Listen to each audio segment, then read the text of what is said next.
Je m'appelle Marine et chaque semaine, je vous partage des récits intimes, d'espoir, de résilience et de confidence sur la maternité et la parentalité moderne. Je vous promets des histoires vraies, racontées comme elles ont été vécues, sans filtre, sans coupure et sans montage. Pour faire grandir le podcast, il faut s'abonner et nous évaluer 5 étoiles sur votre plateforme d'écoute préférée. Merci pour votre soutien et bienvenue sur Eden Stories. Bonjour Océane. Bonjour Marine. Merci beaucoup d'être là aujourd'hui pour cet épisode, d'avoir fait toute cette route. C'est le dernier enregistrement de l'année 2025. Ouais. Je suis vraiment heureuse de partager ce moment avec Moi toi. Je te laisse te présenter dans un premier temps. Ça marche. Donc, je m'appelle Océane, j'ai 27 ans. Je suis en couple avec Julien depuis bientôt 10 ans, presque 10 ans. Et on est les heureux parents d'un petit garçon de 3 ans et demi qui s'appelle Ewen. Et du coup, je vais te raconter mon histoire et du coup la sienne aussi. Parce que du coup, bon, il a fait partie de tout ça. Et en plus, c'est un sujet que nous n'avons jamais abordé ici. Donc Ouais. je suis vraiment ravie. Avant tout, on va dérouler le fil de ton histoire, Ça marche. de votre histoire aussi à tous les trois. Dans quel contexte familial, toi, tu as grandi ? Alors, j'ai grandi en campagne avec mes 2 parents mariés, qui le sont toujours, et avec une petite sœur de 4 ans de moins que moi. Et donc une enfance tout à fait heureuse, tout à fait classique, rien à redire. T'as toujours eu envie d'une maternité plus tard ? C'est venu assez jeune, je dirais. Alors, je sais plus exactement à quel âge, mais je me souviens très tôt avoir eu envie d'enfant, exactement 2 voire 3. Mais on va dire que j'ai révisé mes plans. Oui, parce que tu avais une petite sœur déjà, donc peut-être que tu pouponnais un petit peu. Alors, je me souviens pas petite, mais c'est possible. Mmh. C'est possible. Vous êtes proches toutes les deux ? Oui, mais bon, on a des caractères assez différents et bon, des fois, bon, comme tout le monde, on s'entend pas toujours très, très bien, mais on arrive à s'entendre quand même. Mmh. Alors, tu m'as dit que ça faisait 10 ans que tu étais avec Bientôt, ouais. Julien. Ouais. Ça veut dire que vous êtes rencontrés à 17 ans. C'est ça. Alors, comment ? À l'école ? Comment ça s'est passé ? Alors Julien est originaire de la Normandie, donc toute sa famille est là-bas. Et en fait, si tu veux, quand je l'ai rencontré, il était militaire. Donc il était dans le régiment juste à côté de chez moi. Et on s'est rencontrés sur une application de rencontre. Parce du coup, sinon, on n'était pas du tout destinés à se rencontrer, je pense. Donc voilà, ça s'est fait par une application de rencontre et puis, de fil en aiguille, voilà. Parce que toi, à ce moment-là, tu faisais quoi ? Tu étais étudiante ? Qu'est-ce que tu À ce faisais ? moment-là, j'allais passer mon bac. Je venais de passer les tests pour rentrer dans une école d'éducateur canin comportementaliste. D'accord. J'allais bientôt passer mon permis. C'était le grand moment, le mois de mai-juin et puis, du coup, en même temps, j'ai rencontré Julien. Incroyable. Et lui qui est donc lui, est-ce qu'il aujourd'hui, il est militaire ? Non, il ne l'est plus. C'était d'ailleurs une de nos conditions à tous les 2 pour avoir un enfant, c'était qu'il ne soit plus à l'armée. Mmh. Parce que du coup, avec tous les déplacements et tout ça, je voulais pas, faire subir ça à un enfant, en fait, si tu veux. Le fait que son papa parte tout le temps, je trouve ça tellement compliqué. Alors, j'admire toutes les personnes qui le font. Enfin, franchement, Oui. bravo. Je suis d'accord. Enfin, moi, je me voyais pas faire ça. Lui non plus, d'ailleurs. Heureusement, on était d'accord tous les 2 là-dessus. Donc, on s'est dit: «On attend la fin de l'armée et pour lancer bébé». Ah, donc il y est quand même resté quelques années. Il y est resté 6 ans, Ah à oui, peu quand près. même. Ouais. Et donc toi, tu as quand même «subi» entre guillemets, ces allers-retours? Il est C'est parti ça. en mission? En fait, du coup, il est rentré à l'armée en décembre 2015, fin 2015 à peu près, et on s'est rencontrés en 2016. D'accord. Mai 2016. OK. Donc en fait, je l'ai toujours connu militaire dès le début, en fait. Ah ouais.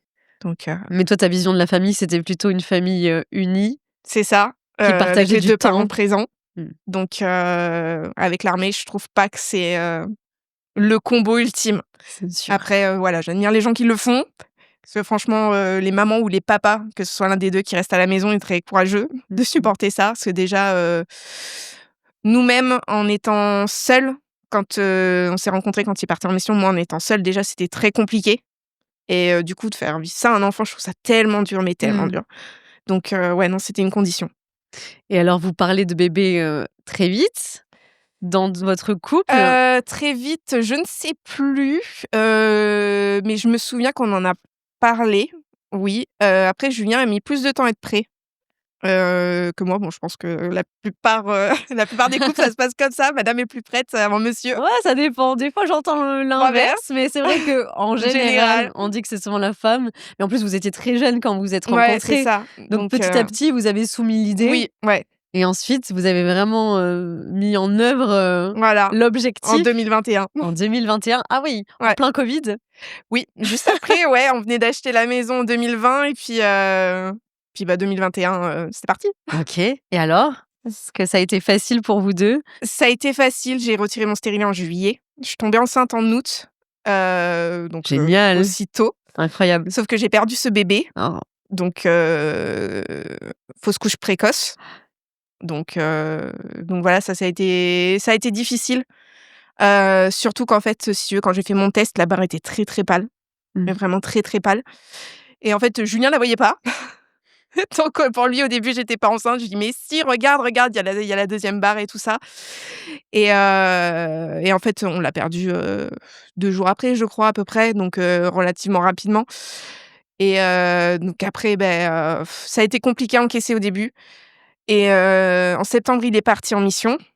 Ah, Donc c'était juste une mission d'1 mois, donc ça allait. Mais bon, du coup, je me suis dit: «Bon mince». tu t'es retrouvée toute seule à Voilà, ce moment-là, un petit peu difficile à vivre? voilà. Et après je suis retombée enceinte en octobre, donc de mon fils. OK. Donc en fait, relativement rapidement, on a beaucoup de chance Ça veut là-dessus. Tu avais une appréhension quand tu es retombée enceinte? Ouais. Ouais. C'est-à-dire qu'au début de la grossesse, je passais ma vie aux toilettes à vérifier si je perdais pas du sang.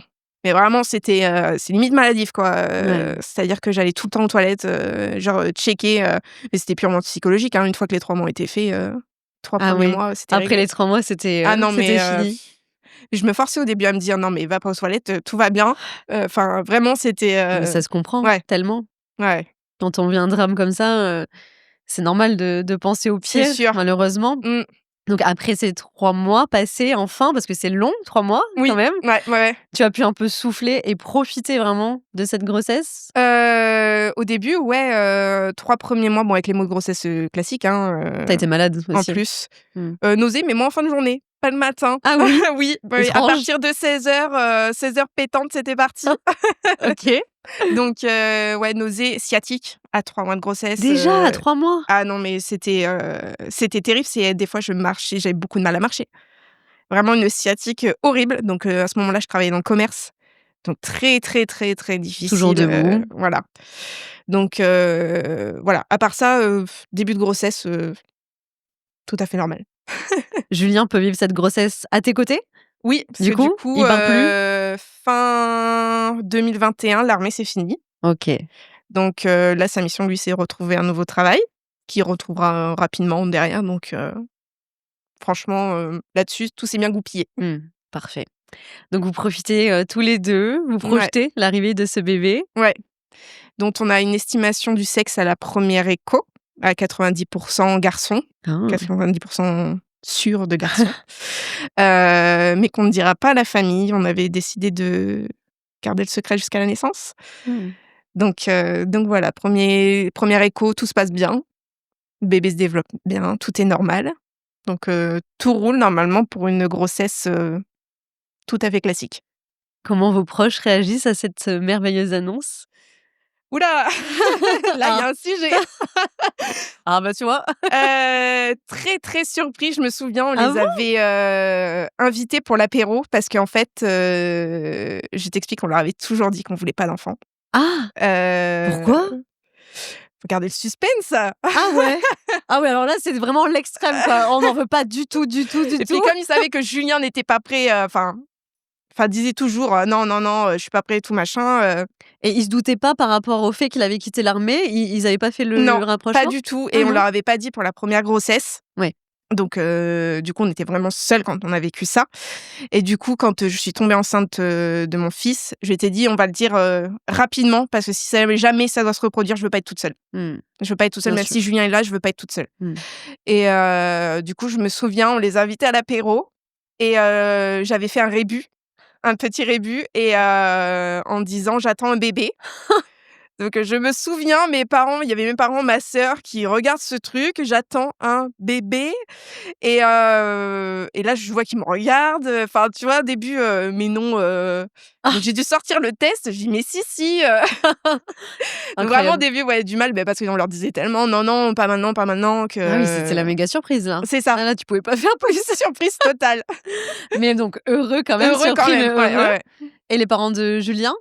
Des parents de Julien, je me souviens plus. Ah si, ils étaient descendus à Noël, donc il y avait sa maman, parce que ses parents sont divorcés. D'accord. Sa maman était là avec, sa sœur, mon beau-frère et mon petit-neveu et ma petite nièce, donc qui étaient là et on avait fait imprimer des t-shirts «Je vais être maman, je vais être papa» qu'on avait mis sous nos chemises et le plus drôle dans l'histoire, c'est que je passais ma T1 au moment où ils étaient là. Ah! Donc pour pas gâcher la surprise le soir du réveillon, j'avais dit que j'étais partie chez le dentiste et que Julien fallait qu'il m'accompagne parce que j'allais avoir une anesthésie au niveau des dents. Ça a marché, ils ont rien capté.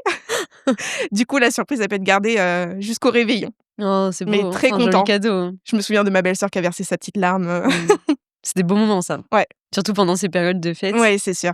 Magnifique. Ouais. Alors à quel moment, le chemin va être un peu moins, joli? À quel moment tout va être, perturbé? C'était en février, 2022 du coup. J'étais enceinte de 4 mois et demi. C'était un dimanche. On devait aller manger chez mes parents le midi, et je me réveille le matin vers 5-6 heures à peu près, très mal au ventre, très, très mal au ventre. Au début, je pensais, je sais pas, que j'avais mangé quelque chose, la gastro, enfin, vraiment quelque chose. J'essayais d'aller aux toilettes, il y a rien qui passe et en fait, ça venait, un peu par vagues, si tu veux, les douleurs. Donc au début, je D'accord. m'étais dit: «Bon, peut-être des petites contractions, des fois, tu sais, les utérus un peu contractiles et tout ça». Julien se lève et me dit, «Ça se trouve, tu as l'appendicite». Je lui dis: «Oh, arrête, l'appendicite, non, enfin, non, je sais pas ça». Il pense à ça direct Il lui. pense à ça direct. Me demande pas pourquoi, je ne sais pas. C'est dingue. Du coup, bon, j'essaye de prendre Doliprane, ça fait rien. J'essaye d'aller prendre un bain, ça fait rien. J'envoie un message à ma mère en lui disant: «Écoute, on viendra pas à midi, je me sens pas bien, j'ai mal au ventre, et tout ça» et Julien insistait: «On va aux urgences, on va aux urgences». Je lui dis: «Non, non, non, ça va passer, ça va passer». Et puis arrive vers midi, il dit: «Non, bon, là, stop, arrête, on va aux urgences». Donc il m'emmène aux urgences, donc on est reçus donc aux urgences maternité, qui font les premières vérifications classiques, au niveau du col et tout ça. Parce que comme du coup, mes douleurs venaient et repartaient, ça faisait Mmh. caractéristique contraction, tu vois? Ouais. Et du coup donc on m'a vérifié le col qui était toujours fermé. Ils m'ont fait une écho pour voir si le bébé allait bien. Au niveau du bébé, rien à signaler, donc elle me dit: «Écoutez, on va vous installer en chambre de maternité et on va faire d'autres examens pour savoir d'où viennent les douleurs». Donc on m'installe en chambre de maternité, on me fait prise de sang, je crois qu'on me fait un monito, mais pas sûre, je me souviens plus très bien. Donc voilà, du coup, on me dit, «On va aller passer une échographie pour aller vérifier s'il y a, du coup, l'appendicite». Parce qu'au niveau de la prise de sang, en fait, il y avait, je crois que dans les prises de sang, il y a des espèces de marqueurs, enfin, il y a Mmh. quelque chose qui réagit dans la prise de sang. Il m'a dit: il y a un léger truc». Mais ils étaient encore pas convaincus. Donc on me descend en échographie, du coup, pas pour voir le bébé pour voir au niveau, de l'appendicite s'ils voyaient quelque chose, mais du coup, comme il y avait mon fils, on ne voyait rien. Ils ont essayé de passer par le dos, pareil, on ne voyait rien. Mmh. Le bébé prenait trop de place, donc on m'a remontée en chambre, donc toujours sans diagnostic, sûr. On avait toujours cette suspicion, mais rien de sûr. Donc on a passé l'après-midi, soirée aux urgences dans la chambre de maternité et je commençais à avoir de plus en plus mal au ventre, envie de vomir, je commençais à avoir de la fièvre, donc là, on commençait à vraiment avoir les symptômes, qui montaient. Je commençais vraiment à pas être bien et puis là, on me dit: «Bah, écoutez madame, on va vous descendre au scanner». Donc on me descend au scanner et donc arrivée dans le couloir du scanner, alors je sais plus, il devait être, 21:00-22:00, quelque chose comme ça, Ouais. à peu près. Donc j'ai passé toute la journée comme ça. On descend au scanner et là on me dit: «Par contre madame, faut qu'on vous avertisse qu'il y a des risques pour le bébé de passer un scanner. C'est ce que j'allais te demander justement. Il y a des risques, Mmh. donc voilà, on est obligé de vous avertir, mais il faut quand même passer ce scanner pour savoir ce qui se passe». Donc là, je me mets à pleurer, je lui dis: «Non, en fait, je ne veux pas aller passer ce scanner, il est hors de question qu'on fasse quelque chose qui peut être nuisible, au bébé». Donc je pleure dans ce couloir.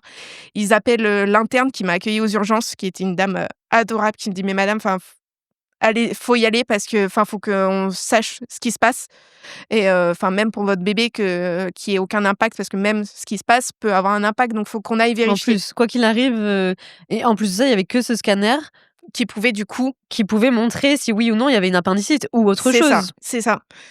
Donc du coup, elle me dit: «Faut vraiment qu'on y aille». Donc on a passé ce scanner, je sors à peine du tube qu'on me dit: «Madame, vous avez l'appendicite». Ah, Donc on me remonte en chambre, ils m'ont dit: «On vous appelle l'anesthésiste», donc le rendez-vous anesthésiste classique avant une opération. Donc voilà, j'envoie un message à ma mère: «Bon, j'ai l'appendicite». Parce qu'au début, bon, j'ai l'appendicite, opération classique, il faut opérer faut opérer de immédiatement. toute façon. Donc l'anesthésiste monte, elle me pose les questions habituelles: «Est-ce qu'il y a déjà eu des soucis et tout ça?» Je dis: «Non», à part, pour mon opération des dents de sagesse où j'ai ressenti une grosse douleur dans la nuque quand on m'a injecté le produit, mais sinon, rien. Donc ça l'a pas choquée, visiblement ça doit être peut-être courant, je ne sais pas. Ouais. Donc pour et elle, tout était nickel, on pouvait y aller. et à part cette opération des dents de sagesse, tu avais déjà été opérée? Les amygdales Les amygdales aussi? aussi, OK. donc Bon. toutes ces opérations se sont déroulées, tout à fait, normalement. Donc l'anesthésiste s'en va et du coup après on vient me chercher pour aller au bloc, je sais plus, il devait être, 00:00, 01:00, quelque chose comme ça, approximativement parce qu'au niveau des horaires, je suis un peu perdue, J'imagine, je suis mais un peu tu perdue. tout ce temps-là, qu'est-ce qui se passe? Tu as peur? Est-ce que tu as Non, je suis soulagée tu es soulagée? qu'on aille en fait m'enlever cette douleur, en fait, si tu veux. Là, je commence, à vraiment pas être bien, je vomis beaucoup. J'ai très, très mal au ventre. J'ai de la fièvre, on me demande de prendre ma température, je suis déjà à plus de 39,5, bien passée et encore j'arrive pas à prendre la température correctement parce que je suis, au fond Mmh. du seau. Donc là, on me descend en salle d'opération, je dis au revoir à Julien qui reste du coup en salle de maternité et du coup, je pars au bloc. Donc lui, tu le laisses, il est serein? Il se dit: «Bon, ils vont faire ce qu'il faut, ils vont la soulager» et Ouais. puis, Ils vous ont pas inquiété, sur, des potentielles complications, non, du C'était tout, juste du une tout. petite opération, d'appendicite, Voilà, ils ont l'habitude? le truc, classique. Bon, la petite particularité, enceinte, Quand même. mais classique. Ils t'en ont parlé de ça? Est-ce que c'était quelque chose qu'ils avaient déjà fait? Alors ils m'en ont pas parlé, mais ils avaient pas l'air, plus inquiets que ça, en fait. Ça avait l'air d'être quelque chose de lambda, quoi. Mmh. Enfin, vraiment, on partait pour une opération d'appendicite tout à fait classique, quoi. Et c'est une opération qui dure à peu près combien de temps? Je Ils sais pas t'avaient du tout. pas dit? Ouais, tu sais pas. Je sais pas. Moi, j'ai pensé qu'à une chose, c'est qu'on me soulage, Tu en pouvais que plus, ça s'arrête, toute j'en la pouvais plus. journée, J'en pouvais comme plus. ça, Ouais, à pas savoir et ouais, puis, à souffrir et ouais. puis, crescendo. C'est ça, ouais, la fin de journée, c'était vraiment terrible. Donc là, t'attends qu'un truc, c'est qu'on t'endorme et qu'ils C'est t'enlèvent, ça. l'appendice. Je me souviens arriver dans la salle d'opération, on me dit: «Bon, madame, on vous endort» et puis je pars, aussitôt. D'habitude, je lutte quand on m'opère. Je me souviens de l'opération de dents de sagesse où j'ai lutté un moment. Là, j'ai pas lutté longtemps. Mmh. Et alors, tu t'endors. Je m'endors. Qu'est-ce qui se passe? Je m'endors et j'ai failli ne pas me réveiller. Heu, je commence à faire un épisode de tachycardie au début de l'opération. Enfin, pardon, je commence, au quand ils m'ont injecté l'anesthésie, en fait, si tu veux, on me dit que j'ai fait un rash cutané. Un rash cutané, c'est en gros une réaction un peu allergique, mais visiblement, c'est très courant. Mmh. Donc il y a eu cette réaction, heu, qui somme toute avait l'air, banale et bon, il commence l'opération, jusque-là tout se passe bien et il y a un épisode de tachycardie. Donc accélération du cœur. Visiblement à ce moment-là, ils s'arrêtent, ils attendent de voir ce qui se passe et ça le cœur reprend normalement. Donc ils reprennent, eux aussi normalement, le déroulé de l'opération et à la fin, je crois que c'est au moment où ils sont en train de recoudre ou à la fin, vraiment la fin, de recoudre, les plaies, il y a un arrêt cardiaque. Heu, donc là, plus de respiration, plus rien. On me masse à la main, je crois que ça dure à peu près 2 minutes 30, 3 minutes, à peu près, de mémoire, ce qu'on m'a dit, hein. C'est vraiment là de mémoire, enfin, je suis désolée si c'est pas toujours, au niveau du temps, C'est ce bien qu'on calé parce que j'ai du mal avec, l'espace-temps à ce C'est moment-là. normal, c'est ce qu'on t'a raconté derrière C'est ce qu'on après? m'a raconté derrière. Donc j'ai été réanimée, on m'a récupérée, placée dans le coma intubée. Donc je suis restée intubée dans le coma pendant une semaine, parce que du coup, j'étais plus capable de respirer toute seule. Donc j'étais sous machine, constamment. Donc voilà, voilà. On part pour une semaine de coma. Donc ça, on te le raconte, quand tu te réveilles une semaine Mmh, mmh après. mh. Bon, j'ai plein de questions qui me viennent, Vas-y. mais déjà, j'ai les frissons de savoir, en fait, je t'imagine une Mmh. maman avec un petit bébé comme ça dans son ventre, qui part se faire enlever l'appendice et qui finit par faire un arrêt sur la table. Mmh. Ouais. J'ose même pas imaginer l'inquiétude de ton conjoint Julien, À ce à ce moment-là, moment-là. il est toujours en chambre de maternité. Ils viennent le voir à la fin de l'opération et une fois qu'ils m'ont récupéré, en lui disant: «Monsieur, ça s'est pas bien passé, rentrez chez vous». Donc il est rentré à la maison ne sachant pas exactement ce qui s'est passé. Et il en savait pas plus? Non. On lui dit: «On vous appelle demain matin pour que vous reveniez». Mais attends, faut qu'on m'emmène Julien là. Attends, J'avais essayé de lui dire de venir. non mais comment on peut dire ça, de rentrer chez soi? Et lui, il devait être fou? Il devait Il pas m'a dit: «Le comprendre? retour a été terrible». Il m'a dit: «J'ai pleuré tout le long». Je crois qu'il a appelé ma mère. Je crois que c'est lui qui a dû appeler ma mère pour lui dire, Non. que ça s'était pas bien passé, que du coup, ils allaient tous les 2 le lendemain matin, en réanimation, du coup. Oui, en plus, donc Mmh. rendez-vous en réanimation, ça veut bien dire que C'est que ça pue. c'est quand même très grave. Mmh, mmh mh. Hem, comment, enfin toi quand tu te réveilles, donc ils ont été obligés de te mettre dans le coma parce que tu n'étais pas capable de respirer toute seule? Voilà et que du C'était coup obligatoire? ouais, j'étais trop en souffrance, pour du coup me réveiller tout de suite, en fait. Et pour que ton bébé puisse Mmh. vivre aussi, Et il en fallait fait, ça? si tu veux, au moment de l'arrêt cardiaque, visiblement, salle d'opération, ils ont vérifié son cœur qui était toujours là, mais ils estimaient qu'il ne passerait pas la nuit et que moi, je passerais pas la semaine. Au début, le pronostic n'était pas joli. Donc ça, ils le disent à Julien et à ta maman le lendemain Le matin? lendemain matin, ouais. Ils ont été convoqués par le réanimateur, du coup, celui qui m'a récupérée, et du coup, il leur a expliqué ça. Ma mère me dit, je me souviens de ma mère qui m'a raconté cet entretien. Ma mère me dit: «Il y a Julien qui s'est effondré». Et là, le réanimateur qui avait sensiblement notre âge, il avait moins de 30 ans. Elle me dit: «Là, je l'ai vu avoir les larmes aux yeux, je me suis dit: "Je pourrais pas consoler les 2".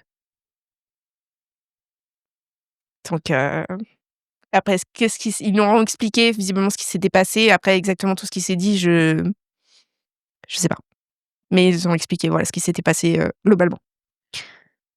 Est-ce qu'ils donc toi, ils pensaient que tu allais pas vivre une semaine. Mmh. En fait, c'est toi qui t'es réveillée toute seule du coma ou qu'est-ce qui s'est passé au bout de cette Alors, en semaine-là? fait, pendant le coma, donc du coup, je suis toujours intubée sous machine. Je vais me désintuber seule, c'est-à-dire que je vais m'arracher, tous les tuyaux. J'en ai aucun souvenir. Aucun souvenir, donc du coup, ils ont été obligés de me réintuber parce que, je respirais pas. Donc il y a un moment donné, il faut bien réintuber. Parce que quand tu te réveilles, de toute façon, tu as ces tuyaux-là qui te passent, tu peux pas c'est un réflexe, je pense, de vouloir, Je pense tout que ouais, c'est s'arracher. ça, c'est un réflexe parce que du coup, quand je me suis vraiment réveillée, je me souviens de ma mère qui me dit: «Ne touche pas aux tuyaux» parce que j'étais en train d'approcher les mains, de mon visage. Mais du coup, voilà, pendant le coma, je me suis désintubée. J'ai des organes qui ont montré des signes de faiblesse, heu, du coup, dû à tout ça. J'ai pris 8 kilogrammes d'eau en une semaine. Parce que du Dans le coup coma? oui, j'étais alitée du coup 8 kilogrammes d'eau. J'étais gonflée, mais gonflée, j'ai vu des photos, c'est pas joli à voir. C'est fou! Non, mais c'est un détail qu'on penserait pas, en Mmh, fait, on mmh mh. n'imagine pas, en 8 fait, ça. kilogrammes, ouais, parce que du coup, le lit, en fait, si tu veux, quand tu es en réanimation, il y a un lit qui pèse la personne Mmh. et du coup, ils ont pu estimer 8 kilogrammes d'eau. Donc pendant ce coma, je passe des échographies tous les jours pour voir, du coup, si mon fils est toujours là. Il est toujours là, mais ils sont incapables d'estimer les séquelles. Moi, je me réveille pendant les échographies. J'ouvre les yeux, mais j'en ai aucun souvenir. Ma mère me dit: «Tu ouvrais les yeux et tu t'énervais, tu t'agaçais pour voir». Mais j'en ai aucun souvenir. Oh, Aucun souvenir. c'est fou! Ouais. Ton inconscient peut-être qui Ouais, je sentait pense que que voir, ton bébé. prendre compte par moi-même qu'il était toujours là, je pense. Il y avait quelque chose comme ça. Parce qu'on dit que les gens dans le coma entendent. Moi, je me souviens pas avoir entendu. Oui, tu en as pas le souvenir, Non, mais est-ce que peut-être que sur l'instant dans l'inconscient, peut-être. peut-être? Mmh, mmh mh. C'est pour ça aussi qu'il faut rester près de vous, donc toi, j'entends que quand tu t'es réveillée vraiment, Ouais. ta maman était là, à Ma côté de maman toi? était là, mon compagnon aussi. Je crois qu'il y avait ma belle-mère qui était descendue de Normandie. Je sais plus si elle était là le jour même ou le jour d'après. Alors, je sais pas si c'est dans le coma ou au moment de l'arrêt cardiaque, j'ai eu une expérience de mort imminente. J'ai appris que c'était ça, parce que je l'ai raconté après aux infirmières de réanimation qui m'ont expliqué que c'était très certainement ça. Cette expérience, en fait, si tu veux, j'étais dans une pièce très, très blanche. J'étais à ma place à moi. J'étais pas sortie de mon corps, tu sais, comme des fois les gens le racontent, qu'ils sont sortis de Mmh. leur corps et tout ça. Oui. J'étais dans mon lit et en fait, il y avait mes parents à ma gauche. De mémoire, mon père était à gauche et ma mère à droite et ils avaient 20 ans de moins. Ils avaient environ l'âge à laquelle ils m'avaient eue. Mais vraiment cette vision, je m'en souviens encore. Ils avaient 20 ans de moins et je me souviens mon père pleurer. Et ma mère dit: «Ne t'inquiète pas Océane, ça va aller».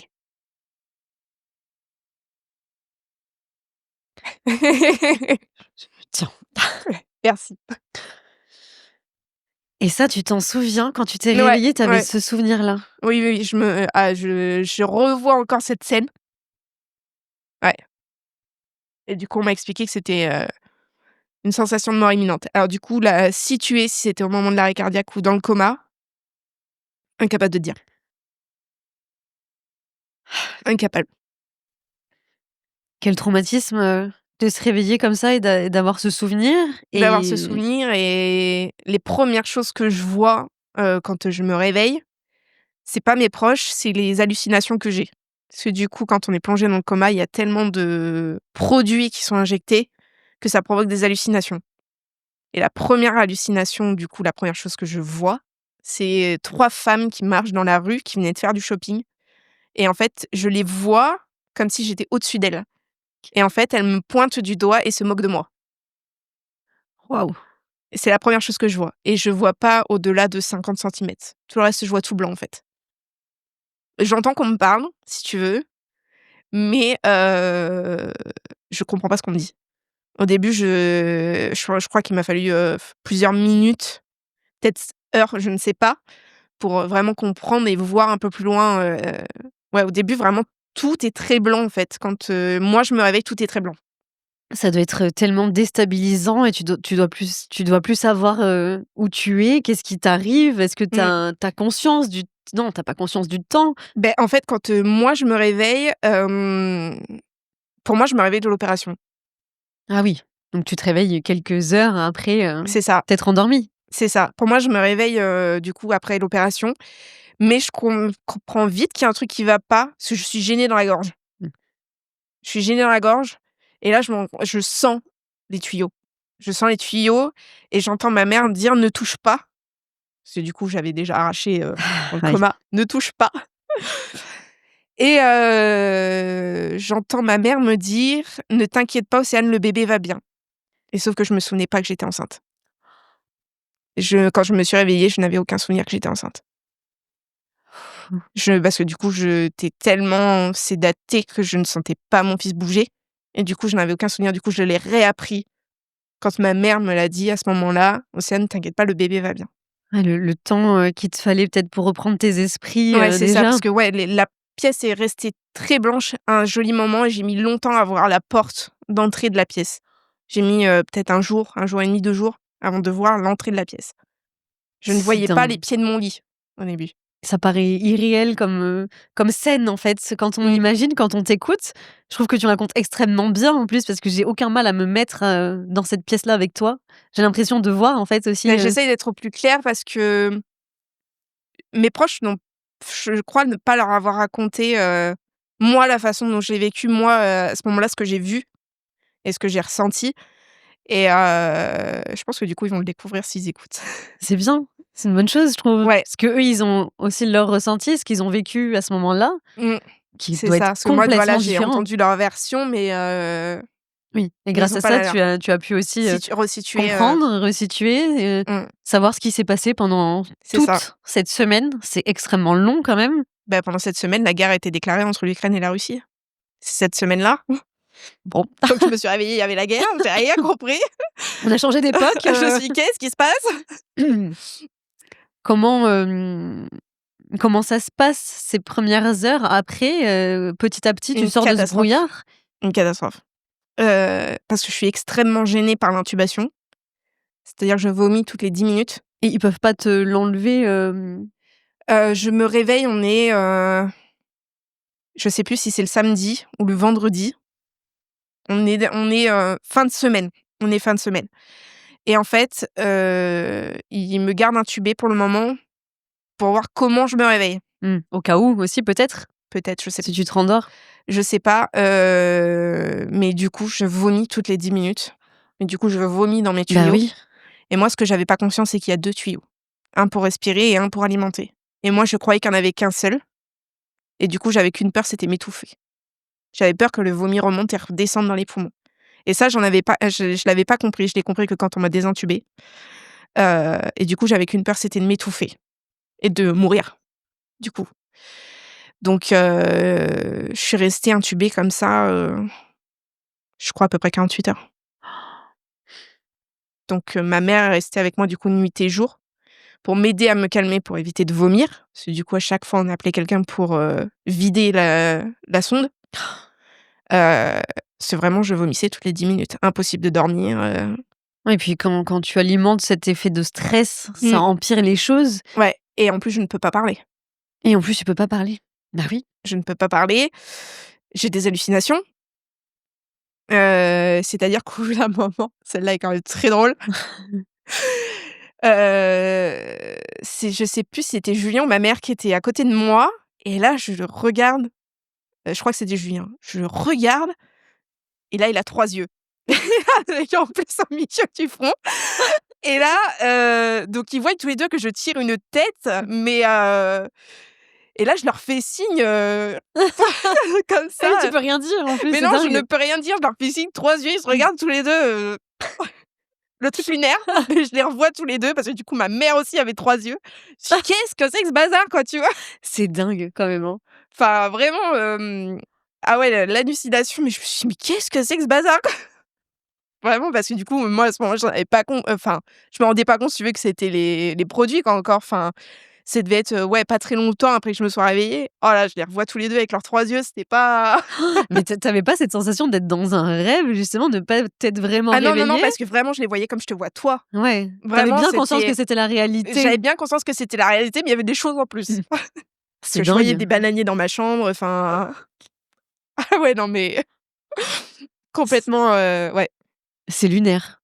c'est lunaire. Est-ce que tu reprends conscience petit à petit que tu portes la vie? Quand je suis encore intubée, je suis tellement douloureuse, j'ai très, très mal parce que du coup, il y a tous ces les douleurs du massage cardiaque, Ah oui, toutes les les côtes, au douleurs niveau des côtes? des côtes du sternum. Donc déjà vomir, ça me fait extrêmement mal.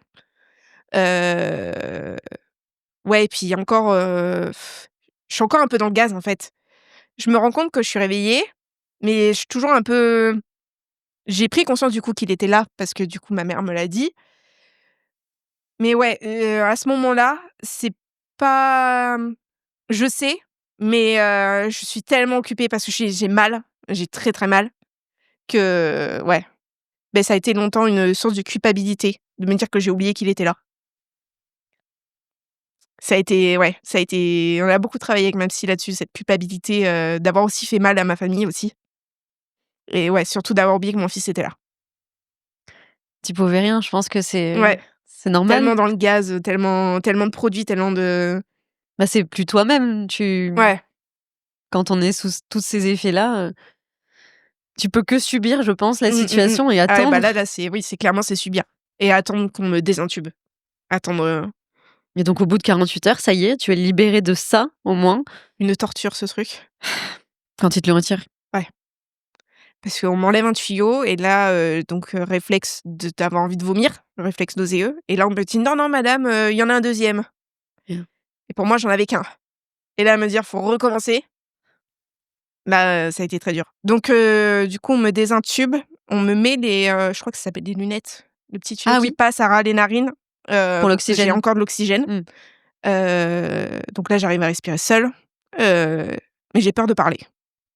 Je ne sais pas pourquoi j'ai peur de parler. Bah, de la sensation peut-être que ça va te procurer. Je pense et ouais, je sais pas, j'ai mis, je sais pas, peut-être 1 heure ou 2 avant de parler. Mais alors la voix complètement pétée. Parce que du coup, en fait, j'ai tellement vomi, tellement forcé, en fait, sur la sonde que je me suis abîmée la voix et Ouais, au début, une voix assez particulière. Un nouveau moi. À nouveau moi. Ça a mis, peut-être 1 semaine ou 2 à revenir, hein. Tellement je me suis, abîmé les cordes vocales. Là, on me propose de manger.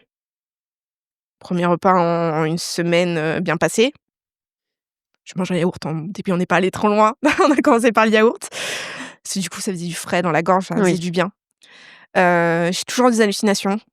Ah, toujours? Toujours. C'est-à-dire qu'en fait, en chambre de réanimation, tu as le lit, tu as les machines qui sont à ta droite et à ta gauche.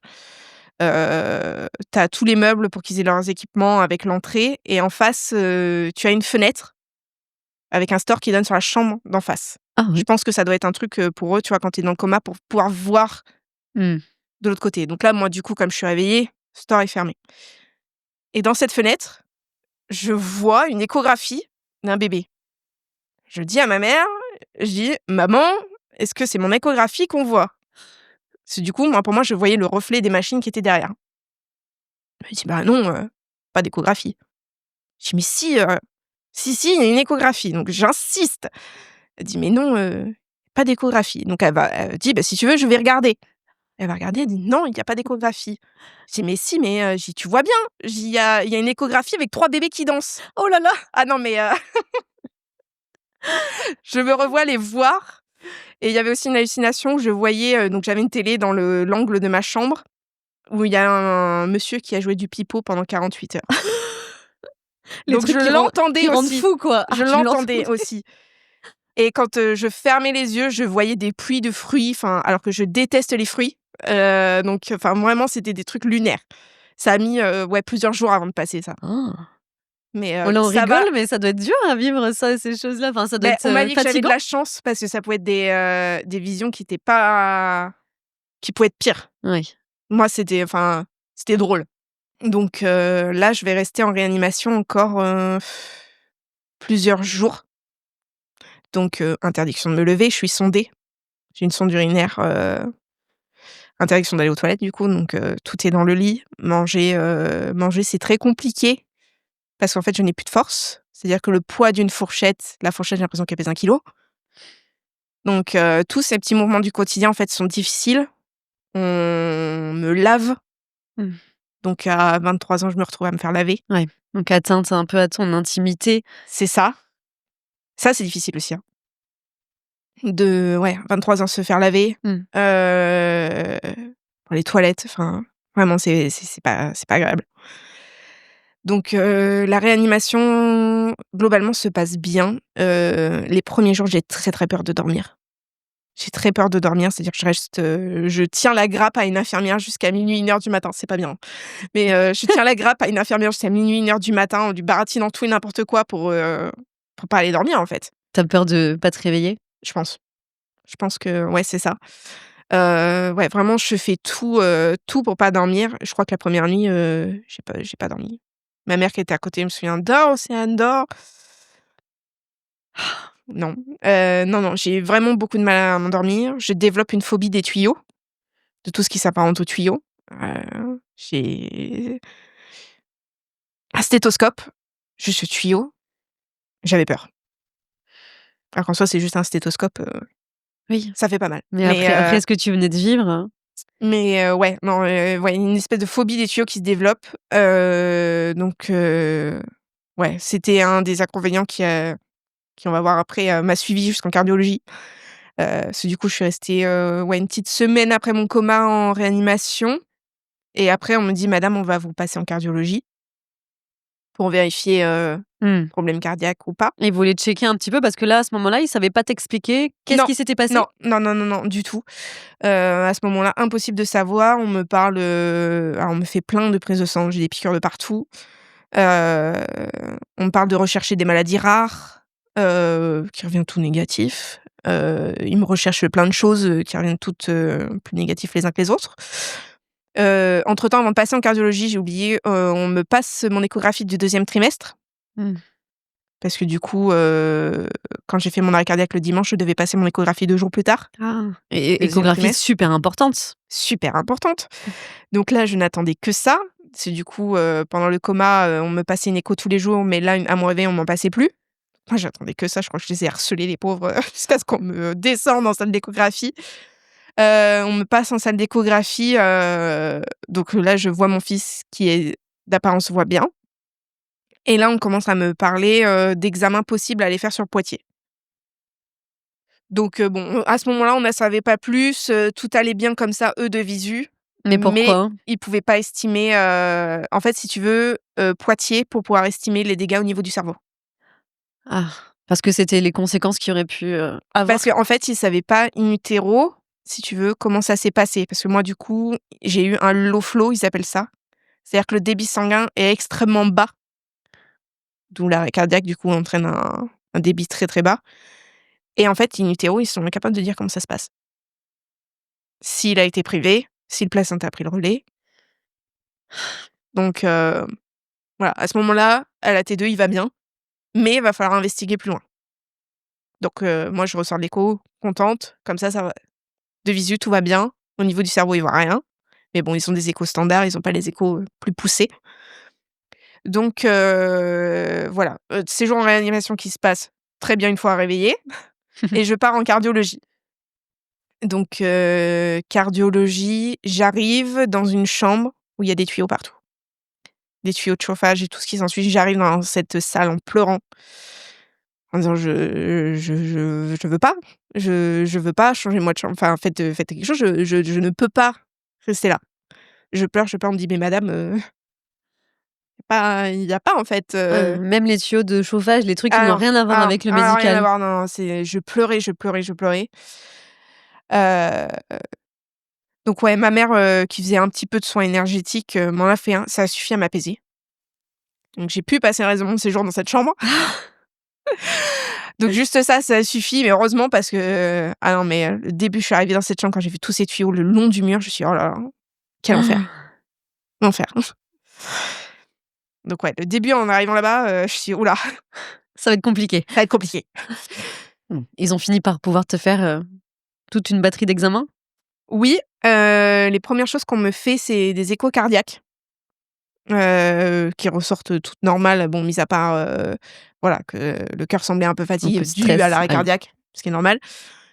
Beaucoup de douleur quand on me passe les échos, parce que du coup, on est obligé d'appuyer sur les côtes. Heu, Sauf que moi, je suis très douloureuse, Mmh. mais il faut les faire, donc on me dit: «Madame, vous me dites si je vous fais mal». Alors non, tu regardes et puis on verra après si j'ai mal. Donc comme ça, la première écho, rien. Ça devait être le lendemain où je suis arrivée en cardiologie qu'on m'a fait cet écho. On m'enlève la sonde urinaire à ce moment-là aussi. J'ai des électrocardiogrammes tous les jours, Mmh. qui sont tous normaux. Et en fait, on me maintient alitée. Donc ce qui insinue de devoir aller aux toilettes au lit encore, de devoir être lavée et là, moi, j'en peux plus. J'en peux plus. J'arrête pas de leur dire: «Quand est-ce que je peux me lever? Quand est-ce que je peux me lever?» «Non, non, attendez, attendez, attendez, attendez». Sauf qu'au bout d'un moment, ras-le-bol. Tu pas fait ça? Tu t'es pas levée toute seule? Ah, j'ai mis une aide-soignante dans le coup. Il y a une aide-soignante qui rentre, alors je pensais que c'était une infirmière au début et elle savait pas que j'avais pas le droit de me lever. Je lui dis: «Est-ce que je peux aller aux toilettes?» Elle me dit: «Bah oui, Attends, ça faisait 3 semaines que tu avais pas marché là, presque? Là, ça faisait, ouais, 2 semaines, quasiment et demie. Donc je me lève. Oh, le chemin était long. Ah, j'étais pas stable. Je me suis dit: «Il faut pas que je me casse la gueule parce que si là, je me casse la figure, elle va se dire: "Mais en fait, elle a pas le droit de marcher, Et donc puis, il manquait plus que tu te casses quelque chose. voilà, ça aurait été la totale. Donc j'arrive à aller jusque dans cette salle de bain, du coup, qui est au bout de ma chambre. Je prends une chaise, je m'assois et donc elle a fait ce qu'elle a à faire. Je crois qu'elle passe le balai ou elle refait mon lit, je sais plus et là, j'entends que ça rentre dans ma chambre. Ah, ils étaient pas contents. Ils étaient pas contents. Tu m'étonnes. Je me suis fait un peu sermonner, mais bon, ça en valait le coup parce que du coup, après, ils m'ont foutu la paix. J'ai Mmh. pu marcher.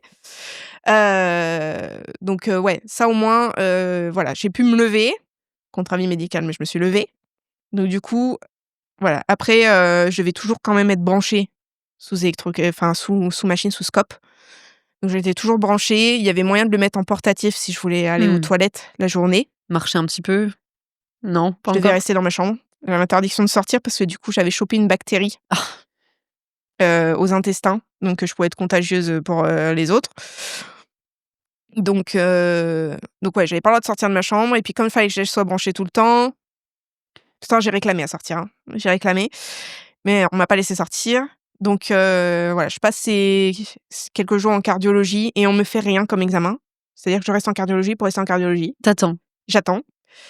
Je n'ai pas de douche dans ma salle de bain, Ah donc bon? je dois me laver aux gants. Sauf que c'est extrêmement difficile pour moi parce que j'ai plus de force, donc c'est très, très dur. Au bout d'un moment, je finis par appeler une infirmière en disant: «Vous pouvez pas me laver les cheveux parce qu'en fait, j'y arrive pas en fait, enfin je peux pas et enfin m'aider parce que j'y arrive pas». Donc parce qu'en fait, normalement tous les gens, la majorité des gens qui étaient autour de moi, c'était des personnes âgées. J'étais la seule jeune du service. Donc bah, la majorité, c'est toilette au lit et puis bah, moi du coup comme je marchais, ils ont dû estimer que je devais me débrouiller seule. Sauf qu'au bout d'un moment, j'ai dit: «Bah, enfin venez m'aider parce que j'y arrive pas en fait». Il y a pas de douche, une douche aurait été tellement plus simple pour C'est moi fou ça, qu'il y ait pas de et douche. non, il y avait juste des toilettes et un évier. Donc ouais, là, je commençais à sentir le manque de me laver comme il faut, en fait. Ça Et devenait d'autonomie, et d'autonomie. d'intimité, Ouais, toutes aussi. ces choses-là. Donc je crois qu'au bout d'un moment, même, Julien était venu un après-midi, je lui ai dit: «Aide-moi parce que, enfin, je veux me laver correctement, aide-moi». Je crois qu'il m'avait fini par m'aider. Donc ça aussi, c'est difficile de se faire aider par son conjoint pour se laver. Ouais. Donc je sais plus si c'était les cheveux, ou le corps qui m'avait aidé à me laver, enfin bref, un des 2. Heu, donc ouais, ça, c'était difficile de pas avoir de douche. Ce qui était compliqué aussi, c'est que le soir, on me rebranchait, systématiquement sur le scope qui était à côté de mon lit, donc plus en portatif. Mmh. Je ne pouvais plus bouger. Donc si je voulais aller aux toilettes, soit fallait que j'appelle, donc une femme enceinte a envie de faire pipi toutes les 5 minutes, c'est bien connu. Sinon, il m'avait mis une chaise percée Ah, à côté de mon lit, en face de la porte qui avait un hublot. qui menait sur une autre chambre? Le couloir. Le couloir. Ah super, Super, super intime. super intime. Mais à un moment donné, je me suis dit: «Je vais pas les interrompre toutes les 5 minutes». Donc là, pareil, niveau intimité, niveau tu content. Et ils pouvaient pas te transférer dans un autre service puisque tu devais encore passer des Passer examens des plus tard? examens. Ouais, Et tout ce heu, temps-là, ils te faisaient rien? Ils attendaient? on a passé quasiment une semaine sans qu'il se passe rien. Une semaine? Parce que j'en pouvais plus en fait, moralement ça allait plus. Je me souviens réclamer de voir une psychologue parce que déjà en réanimation, je commençais à la réclamer mais on me l'a pas emmenée, enfin elle est pas venue. Hem et après elle est arrivée du coup, bah, quand j'étais en cardiologie. Donc vraiment je commençais à pas être bien, je pleurais quand, Julien partait parce que j'avais pas le droit à plus de 2 heures de visite par jour et qu'une seule personne. Donc en réanimation, j'avais le droit à ce que je voulais, enfin jour, nuit, pouvait y avoir quelqu'un. En cardiologie, c'était 2 heures maximum par jour et une personne. Sauf que Julien arrivait à rester du midi jusqu'au soir, parce que le matin, c'était interdit dû aux soins. Mmh. Donc il arrivait à rester jusque soir, mais le soir, quand il partait, je pleurais, je pleurais, je pleurais. C'était difficile et du coup, on m'emmène, enfin cette psychologue arrive, donc forcément, je me mets à pleurer devant elle. Je lui dis que j'avais peur que mon moral impacte mon bébé et là, elle me dit: «Mais n'importe quoi, c'est pas possible». Ah bon?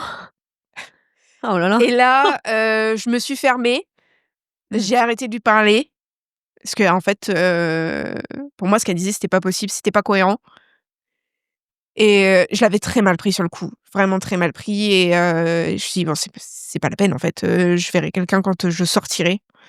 Heu, donc après, elle est plus revenue, et là, on attend toujours pour des examens. Je finis par, faire venir ma mère parce que je suis fatiguée et j'ai envie que ça avance, en fait. Donc elle voit les médecins, qui lui disent: «Mais on attend pour voir si on lui passe une IRM cardiaque ou pas, parce qu'on sait pas si au niveau du bébé tout ça», donc ils savaient pas trop, mais ils ont fini par prendre la décision de me faire passer cette IRM, qui va durer quasiment 1 heure. Immobile dans l'IRM? Immobile dans l'IRM, qui ressortira tout à fait normal. Donc pas de maladie cardiaque, pas de problème cardiaque, pas de malformation, rien. Rien qui explique, donc on me lance sur l'hypothèse d'une possible allergie aux produits anesthésiants et on me dit: «Il va falloir attendre 3 mois après l'accouchement pour aller passer des tests sur Bordeaux». Parce qu'en fait, le Placentas, peut fausser les résultats d'un test allergique. Mmh. Donc du coup, on est obligé d'attendre 3 mois que les hormones descendent pour pouvoir passer ces tests allergiques. Exact. Donc on finit par me renvoyer chez moi, donc après avoir repassé une écho cardiaque avant de sortir. Je me souviens en sortant, on va faire des courses avec Julien. Juste aller dans le magasin, c'était le bout du monde. J'avais tellement pas de force, musculaire. Ça a été, c'était long. Enfin, pourtant on est resté quoi? Même pas 10 minutes, Mmh. mais d'avoir fait le trajet parking, l'intérieur du magasin dans les rayons, c'était c'était le bout du monde. Et puis tout le monde, le bruit, tu étais plus Ouais, habituée, tout ça? ça encore, ça allait et encore c'est un magasin où il y a pas beaucoup de monde, donc ça allait, mais c'était la fatigue physique, en fait, j'avais tellement plus de force dans les jambes, la fatigue physique. Donc on est rentrés à la maison et là, on attendait de savoir ce qui allait se passer après. Donc je retourne à l'hôpital, faire les suivis de grossesse classiques. Et ton écho de Poitiers pour le cerveau de ton bébé, à quel Pas moment? encore, Pas encore, il fallait encore attendre? il fallait attendre 7 mois de grossesse. 7 mois de grossesse, Donc donc tu en étais loin? je suis sortie, de cardiologie, j'étais à 5 mois et 1 semaine à peu près. Donc il fallait encore attendre un petit moment. Donc là, on met un protocole en place avec l'hôpital sur lequel je devais accoucher, donc là où j'ai fait mon appendicite, heu, où je dois venir passer une échographie tous les mois. Je dois avoir un suivi avec ma sage-femme, je crois que c'est à partir du 7e mois, toutes les semaines, où elle va venir me faire un petit monito, pour voir, comme ça, en même temps préparer, l'accouchement et tout ça. Et donc j'allais très régulièrement à l'hôpital du coup pour, checker, les échographies et tout ça. Donc il y avait toujours quelqu'un qui venait avec moi, qui s'arrangeait pour venir. Souvent c'était ma sœur qui venait avec moi et un jour, on était dans le bureau de la sage-femme et là elle me dit: «Bon, par contre, vous allez accoucher sur Poitiers, on vous accouche plus. On préfère que vous alliez accoucher dans une maternité niveau 3. Mmh. On veut pas prendre de risques». Donc au début, je l'ai très mal pris. J'ai très, très mal pris. J'ai pleuré, j'ai pleuré. Au début, ça a été difficile. Je me suis dit, enfin: «Pourquoi on m'envoie sur Poitiers, quoi?» Enfin stop, Déjà, stop, c'était pas dans tes plans. c'était pas dans mes plans, enfin, je voyais pas ça comme ça. C'est Heu, loin de chez toi, du coup, je me rends pas compte, 1 heure, combien? 1 heure? 1 heure, ça va. Oui, enfin bon, quand tu commences le travail, ça dépend comment tu Et le j'avais un commences. protocole après pour accoucher, je te raconterai Bon, après. Ouais, voilà, du coup, on m'annonce ça et au début, enfin, je pleurais. Après, je me suis fait une raison, je me suis dit: «Finalement, c'est peut-être mieux, maternité niveau 3. Si quelque chose se passe mal, on sera on sera bien». c'est rassurant. C'est rassurant. Donc ouais, au début, c'était compliqué. Donc là, on me dit: «Voilà, au 7e mois, vous allez avoir votre écho, cérébral pour le bébé et une IRM cérébrale du bébé aussi, in utero». Donc voilà, là, on attend, on se fait les examens, voilà, tous les mois, toutes les semaines. Tu as peur pendant ce temps-là? Qu'est-ce qui se passe Je dans crois ta que je suis un tête? peu en pilote automatique. J'ai pas peur, en fait, je me laisse guider, en fait, si tu veux. J'avais pas de sentiment de peur. Ouais, vraiment, c'est un peu comme un pilotage automatique. Je marchais, je faisais ce qu'on me disait. Mais il y avait pas là, ouais, non, c'était vraiment du pilotage automatique. Et Julien, est-ce que vous en parlez de tout ce qui s'est passé? Est-ce qu'il arrive à poser des mots? Je crois qu'à ce moment-là, on n'en parle pas trop. Non? Je crois qu'à ce moment-là, c'est plus, préparer du coup l'arrivée, de mon fils, préparer sa chambre parce que du coup, on n'avait encore rien fait. Heu, Se projeter un peu du coup, enfin se dire: «Maintenant ça va être Poitiers, on va coucher sur Poitiers». Hem, ouais et puis savoir, enfin faire cette échographie et cette IRM, savoir du coup s'il y a eu une incidence sur son cerveau. Ouais là, enfin, je sais pas comment lui à ce moment-là était, mais ouais, moi c'était du pilotage automatique. C'est vraiment fallait faire pour voir et ouais, donc on va à cette IRM, à Poitiers et à cette échographie. Et alors qu'est-ce qui se passe? Donc on commence par l'échographie. L'échographie comme ça, elle me dit: «Bah écoutez, tout est normal, au niveau de son cerveau, moi je vois rien» et après on me dit: «Bah écoutez, vous allez passer en salle d'IRM». Donc pour faire une IRM fœtale, on endort le bébé. Enfin on lui donne en quelque sorte un calmant pour éviter qu'il bouge, du coup pour avoir des images nettes. OK. Ça, c'était C'est fou, j'ai jamais difficile. entendu ça, une IRM sur un Ouais, bébé. ça a été difficile pour moi de prendre ce médicament, si j'ai pas envie de l'endormir. Enfin, au début, je me suis dit: «Enfin». C'est très particulier. Ouais et puis enfin, quand tu as, tu fait un arrêt cardiaque et que ton bébé, tu savais pas s'il était mort ou vivant, te dire: «Faut le rendormir derrière», inconsciemment, je trouve c'est difficile. Oui, parce que là, ça vient de toi, enfin, ça vient de ce médicament. Que moi j'ingère et mais bon, pour faire l'IRM, En même temps, tu pas le choix. pas le choix. Donc je prends ce médicament, on fait cette IRM et en fait, je me rends compte qu'il s'est pas endormi du tout. C'est vrai, il bouge, tu Ah, le sens? c'est la fête là-dedans. Je me dis: «Bon, alors je sais pas s'ils vont avoir une image nette».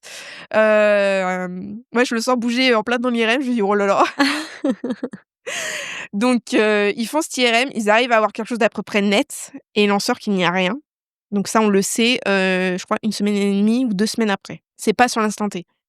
Ah, c'est très long, encore une fois. C'est très long, donc je me souviens de cet appel, on était partis faire les magasins avec ma sœur, sur le parking, je me souviens, on m'appelle, on me dit ça, je pleure, j'appelle ma mère en pleurant, ma mère qui dit: «Qu'est-ce qu'il y a?»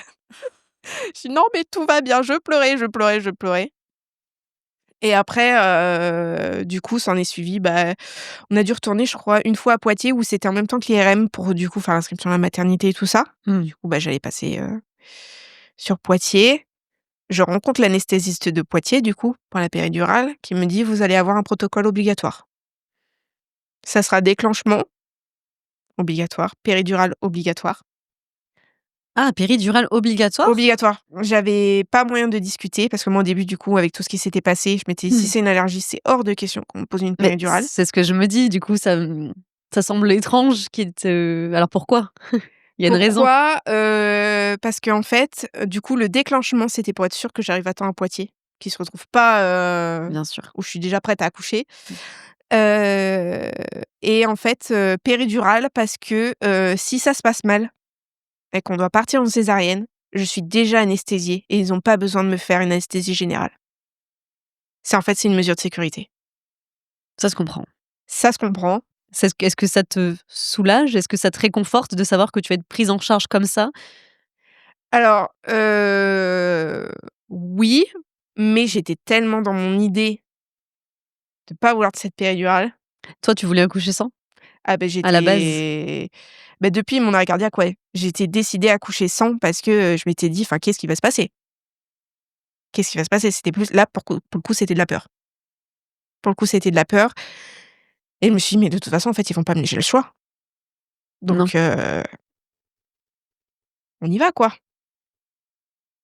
Donc là, cette fin de grossesse, j'allais te dire justement, bon, beh, soulagée, profiter un peu des derniers mois, des dernières Ouais. semaines, mais en fait, pas Et tant. là, en fait, c'est toujours du pilote automatique, en fait. Je m'en suis rendu compte après avoir accouché. Je te dirai ensuite pourquoi. Et là, on me donne une date de déclenchement le 21 juin 2022. Donc 21 juin 2022, nous arrivons à l'hôpital. On me fait les premiers examens donc bah, classiques, le col et tout ce qui s'ensuit, monito, et là, on me dit: «Bah, on vous déclenchera pas aujourd'hui». Donc aller-retour pour rien. Oh! Je pense qu'ils avaient trop de monde. Ils avaient trop de monde à ce moment-là Ah ouais? et du coup, ils m'ont pas déclenché. Ils me dit: «Vous reviendrez 3 jours plus tard». Donc le 24. Je m'étais dit: «Le 24, bon», parce que du coup, là, ils m'ont dit: «Votre col est pas assez prêt au déclenchement». J'ai dit: «En 3 jours?» Ça aurait été trop long. Ouais, des fois, tu sais, ça peut aller vite, hein. 3 jours, je me suis dit: «Bon, donc on repart».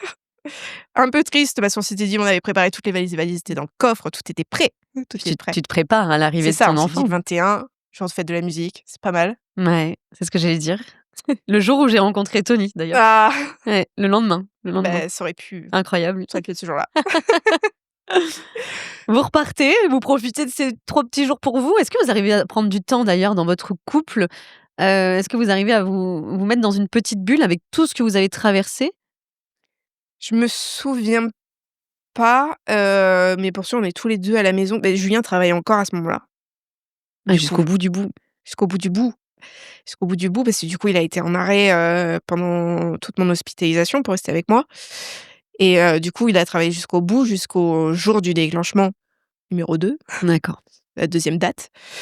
Donc ouais, jusqu'au bout, il a travaillé donc ah bon, après le soir, il était là avec moi mais du coup, la journée, j'étais seule. Bon, le mercredi, j'allais avec ma mère, enfin, je trouvais toujours quelque chose à faire. Tu as été très soutenue, par ta Ouais, maman. ouais. Souvent, tu parles de ta Mmh, maman, de mmh ta sœur aussi? mh. Ouais.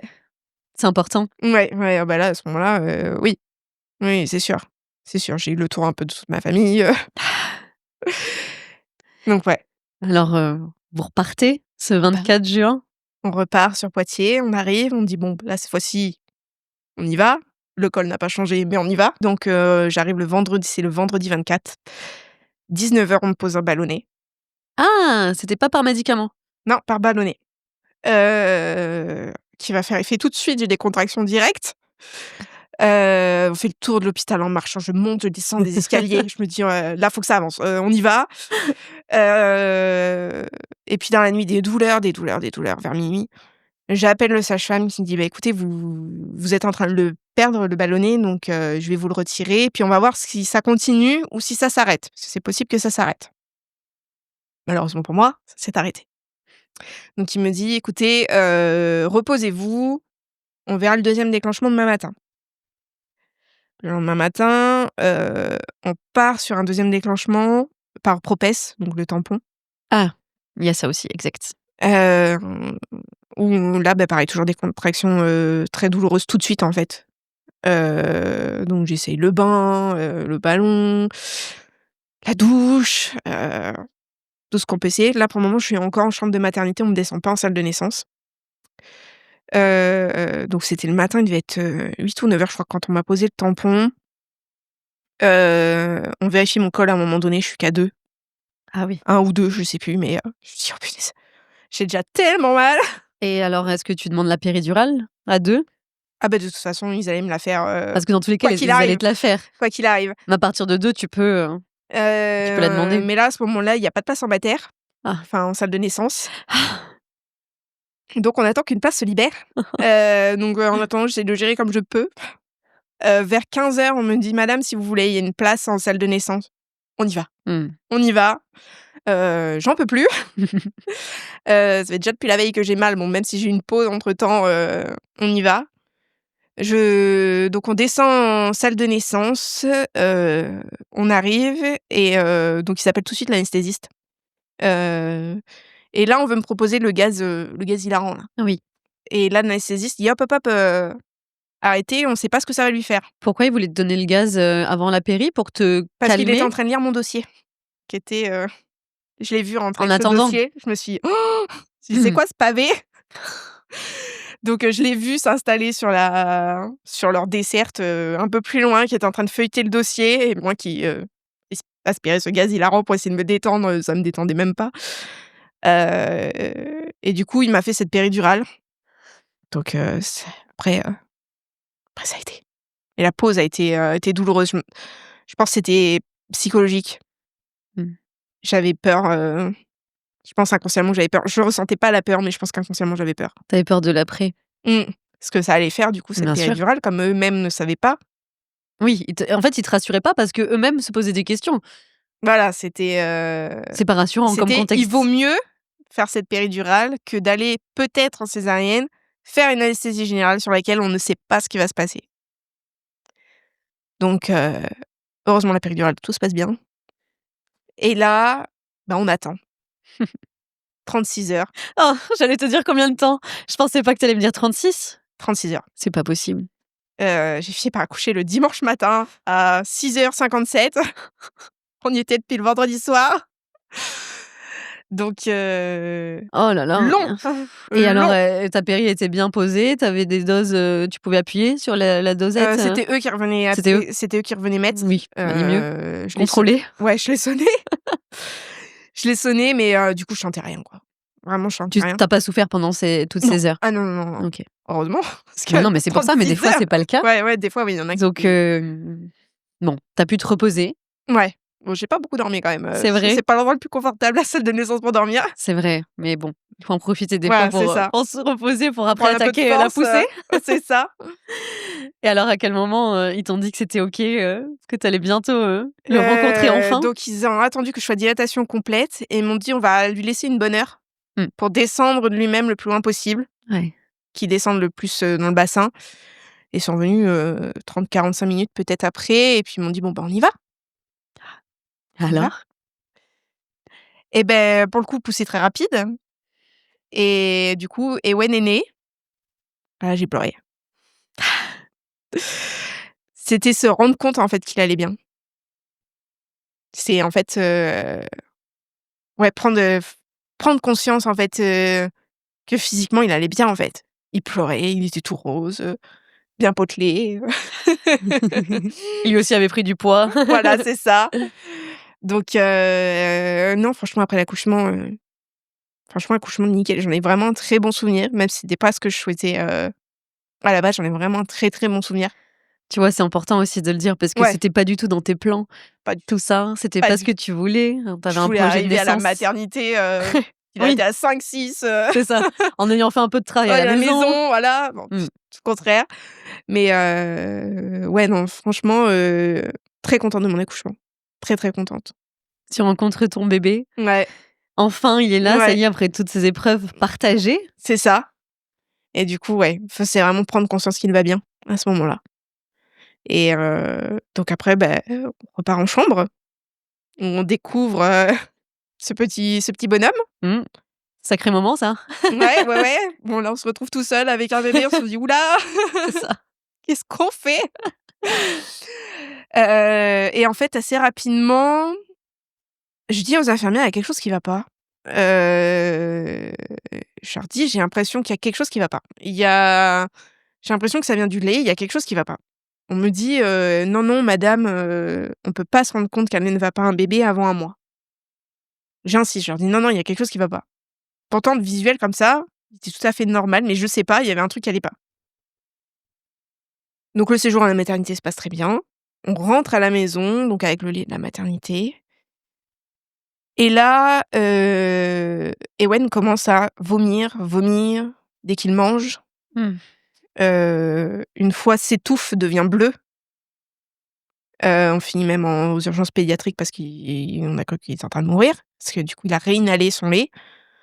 Heu, heureusement, ma mère est arrivée à ce moment-là quand on était en train d'appeler le SAMU, a pris le mouche-bébé et l'a aspiré, parce que ma mère est infirmière. A pris le mouche-bébé et l'a aspiré avec ça, ce qui fait que ça a pu le dégager. Et du coup, on a été aux urgences pédiatriques après. Dans la Et gorge, elle a aspiré avec le ouais, mouche-bébé? ouais, elle l'a mis au fond de sa bouche et elle l'a aspiré pour C'est sortir. dingue. Oui, elle est infirmière. C'est pour ça que peut-être qu'elle a eu Ouais, cette, cette notion pensée, ouais, parce de que nous, réactivité. à ce moment-là, la seule chose qui nous est venue, c'est appeler le Bien SAMU, le sûr, mettre droit pour essayer qu'il respire un minimum. mais c'est Et normal. puis ouais, on était complètement perdus. Donc bon, ils me font les checks aux urgences, «C'est bon, vous pouvez repartir», mais il vomit, il vomit, il vomit. Heu et là, on décide de changer de lait. On essaie les trucs, anti-régurgitation, Et t'ont pas parlé du RGO, à l'hôpital? pas à ce moment-là, je crois pas. Et en fait, tous les laits qu'on lui donne, il les vomit. Il vomit, il vomit, il perd du poids. Je sais plus, c'est un jour ma mère, qui vient à la maison, qui voit Ewen parce que du coup on était en mois de juillet, il faisait chaud, qui était juste en body. Elle me dit: «Il a perdu du poids, emmène-le aux urgences». Parce que nous on le voyait tellement tous les jours en fait qu'on Ouais. voyait pas perdre du poids en fait. Elle dit: «Emmène-le aux urgences, ça va pas en fait». Il continue toujours à vomir dès qu'on lui donnait à manger, mais vraiment c'est des vomis en jet. Donc on va aux urgences, ils nous gardent 1 semaine Ah! pour, lui intégrer, un lait à base de patates, fait avec de la fécule de pommes de terre, Ah bon? pour une suspicion d'intolérance aux protéines de lait de vache. Ah oui. Et du moment qu'on a eu ce lait avec un épaississant, ça a été magique.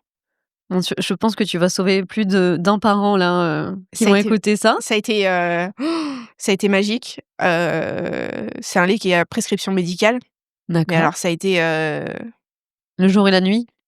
ah ouais, il a arrêté de vomir.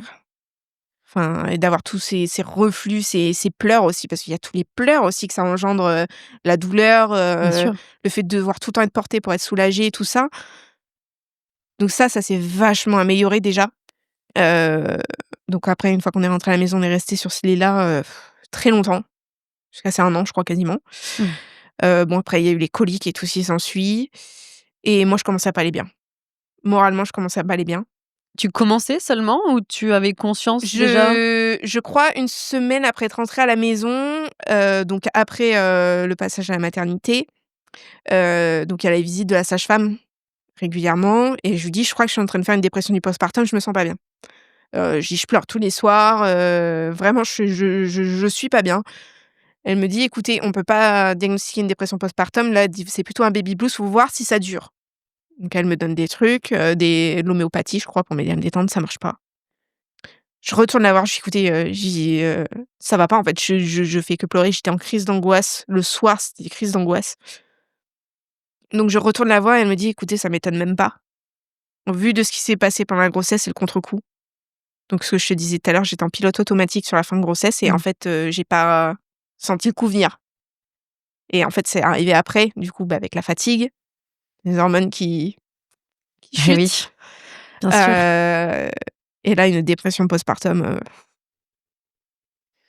un enfer.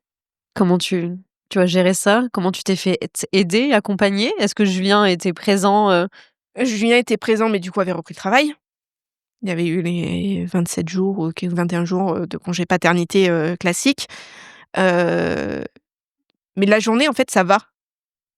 C'est à partir de 16h-17h le soir où ça va plus. Donc la nuit, il prend, dès qu'il le peut, un peu le relais. Mais il va travailler le lendemain, donc faut aussi qu'il dorme. Heu, donc ouais, compliqué, on me met sous antidépresseurs, parce que j'étais vraiment, vraiment, vraiment pas bien. J'entame des séances de psy, j'entame de l'équithérapie aussi, heu, pour essayer, de remonter ça. Donc ouais, je suis restée un joli moment comme ça, heu et puis, Ewen avait toujours beaucoup de difficultés avec le sommeil. Il a arrêté de manger la nuit, je sais plus, il doit avoir 6 ou 9 mois à peu près mmh, et en fait, une fois, vers ses 9 mois, j'ai compté combien de fois il me réveillait la nuit. Je suis montée à 15 fois, et il se réveille, il a toujours un réveil, en fait, à l'heure où s'est produit l'arrêt cardiaque. Donc là, j'ai une pensée à la psychologue, qui m'a dit qu'il n'y avait aucun impact in utero sur les enfants et en fait, depuis, c'est toujours le cas. Il a 3 ans et demi, c'est toujours le cas. Là, tu vois, encore cette nuit, il m'a réveillée à l'heure où ça s'est produit. Donc lui, il est suivi psychologiquement. Heu, on essaye de l'aider, on essaye, ouais, de l'aider comme on peut. On lui fait faire de la micro-kiné et en plus, c'est difficile pour lui parce que quand on lui demande de pourquoi, beh, il peut c'est dans son il inconscient, il sait pas. il sait pas il sait pas Il sait pas. te l'expliquer? Il a 3 ans et demi. Est-ce qu'il met des petits mots dessus? Non? Il dit qu'il a peur, Il ressent de heu, la peur? il a peur. Il nous dit clairement: «J'ai peur», mais il est incapable de te dire pourquoi il a peur. Oui, c'est pas des cauchemars, Non, c'est un non, non. réveil. Il se réveille, il pleure et en fait, on est obligé de rester avec lui jusqu'à ce qu'il se rendorme. Du coup, il est très difficile au sommeil. Il y a beaucoup de difficultés d'endormissement. C'est-à-dire qu'on peut passer 2 heures à l'endormir et on doit rester avec lui parce qu'il est tellement en insécurité qu'on est obligé de rester avec lui. Il a beaucoup de manies de stress. Il se triture beaucoup les doigts. Enfin, tu Ah vois, oui, ah ouais. qui est souvent stressé. Donc on essaye de l'aider comme on peut, et voilà, il va voir sa psychologue, il a fait de la micro-kiné, voilà, j'ai essayé plein de choses. On a consulté une coach en sommeil qui nous a beaucoup aidés, qui nous a permis de réduire le temps d'endormissement déjà. On y met 1 heure contre 2 heures avant. C'est déjà un exploit. Oui, déjà pour vous, ça vous laisse quand même 1 heure de répit et en C'est ça, plus. c'est ça et avant, même avant qu'on consulte cette coach en sommeil, donc c'était début d'année, heu, des fois, il avait des phases d'éveil de 3-4 heures en pleine nuit. Donc ouais, c'est vraiment un sommeil très difficile. Du coup, enfin, c'est compréhensible, mais enfin, c'est dur. C'est dur Il et quand tu es en dépression postpartum, ça enfonce le clou encore plus. Même s'il y peut rien, ça enfonce le clou encore Bien plus. sûr, ça rajoute de la fatigue, du Mmh, stress, on s'inquiète toujours pour nos mmh, enfants et là, quand il y a des choses comme ça, je j'ose même pas imaginer, ouais, j'espère que est-ce que tu as ressenti de la culpabilité, toi, de ton côté, en plus de tout ça, de ta dépression? ouais, ouais, déjà, il y a cette culpabilité de quand je me suis réveillée du coma de ne pas le souvenir qu'il était là. Ah oui, encore une fois, c'est Heu, normal. ouais et ouais, de cette culpabilité, de me dire: «Mon corps a failli, en fait». pour le protéger in utero, parce qu'en fait, j'étais censée le protéger et mon corps a failli, a pas fait ce qu'il fallait pour que ça se passe bien, en fait. Après voilà, avec ma psy, j'ai pu comprendre que ce n'était pas de ma faute. Gros travail. Alors que si, puisqu'il est là aujourd'hui, Ouais. donc ton corps a été capable de le protéger Oui, jusqu'au bout? c'est sûr, mais ouais, longtemps, ça a été une grosse source de culpabilité. Donc il y a eu beaucoup de travail avec ma psychologue, qui est géniale, qui est géniale parce que franchement, sinon c'est sans elle, je crois que je serais encore sous antidépresseur. Je le suis plus depuis plus d'1 an maintenant. Ouais, donc il y a eu beaucoup de travail et ouais, on a beaucoup de travail aussi, je pense, pour surmonter ça parce que du coup, lui, c'est tellement dans son inconscient enfin, c'est ça qui est difficile, c'est qu'il peut pas l'exprimer. Oui, et qui doit pas comprendre aussi, peut-être? Ouais, je pense. Il peut pas s'exprimer vraiment là-dessus parce qu'il comprend pas, parce Mmh. que ça doit être difficile Ouais. aussi à gérer pour un petit bout comme ça. Mmh, mmh mh. Est-ce que vous avez un lien tous les 2 spécial justement par rapport à tout ce que vous avez vécu? Est-ce que tu Je ressens? pense, ouais, je pense généralement la nuit quand, il se réveille à l'heure dite, il pleure maman Mmh. et du coup on est obligé de rester avec lui. Mais ouais, on a, je pense, un lien, assez particulier. Ouais, et j'ai oublié de te dire aussi les tests allergiques à Bordeaux, Et après les oui, 3 Bordeaux mois après alors, l'accouchement. ce rendez-vous, qu'est-ce qu'il a donné? Alors est-ce qu'on en sait un peu plus là-dessus? Tout est revenu négatif, donc à ce jour, on est incapable d'expliquer ce qui s'est passé. Donc si je dois me faire réopérer, on ne sait pas. Donc là, tu as cette crainte de devoir repasser, au Ouais, bloc un jour? ouais. Ça pareil, on a travaillé avec ma psychologue, pour que ça soit moins une source de stress. Comme elle dit, ils savent maintenant, il y a un dossier médical, ils sauront quoi faire en prévention et au cas où. Mmh. Donc ouais, c'est vraiment tout un travail, en fait. Et dans votre couple, est-ce que ça a changé quelque chose? Parce que Julien, il a pensé te perdre. Mmh. Ça doit être une sacrée épreuve aussi. Est-ce que ça a changé quelque chose pour vous 2 dans votre relation? Ça a été difficile, parce que moi, du coup, je suis atteinte de stress post-traumatique dû à ça. Julien aussi est atteint de stress post-traumatique, mais pour autre chose. Et du coup, 2 personnes qui sont atteintes de stress post-traumatique, c'est pas toujours évident. Là, maintenant, c'est mieux qu'on est suivis tous les 2 psychologiquement, on s'en sort mieux.